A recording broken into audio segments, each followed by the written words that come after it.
சாதி மதம் பேதம் இல்லாம பெண் பிள்ளைகளுக்கு ஒரு பிரச்சனை அப்படின்னா, ஒரு பெண் பிள்ளைய பப்ளிக்ல ஒருத்த வந்து வெட்டுறான் அப்படின்னா சுத்தி போற ஆம்பளைல அந்த அருவா பார்த்து ஓட போய் தானே. இன்னைக்கு சொல்லுதேன், மொத்த முக்குளத்திற்கும் சொல்றேன், ஒன்னே ஒண்ணு மட்டும் மனதை வச்சுக்கோங்க. உங்களுக்கு நான் தைரியம் கொடுக்கேன்.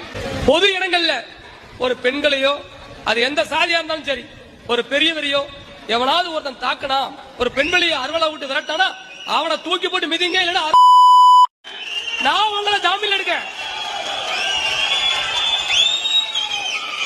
ஏன்னா பெண் பிள்ளையில வந்து நடு ரோட்ல ஒருத்த விரட்டி கழுத்தா இருக்காமனா அப்ப நம்ம தேவமா இருந்த நம்ம தான் அந்த நாட்டை காப்பாற்றணும். நம்மளை நம்பிதான் இறைவனே வந்து படைச்சிருக்கான் மக்களை. புரியுதா? அவங்க மனிதனை படைச்சதே நம்மளை நம்பிதான், நம்ம காப்பாற்றணும் தான். புரியுதா?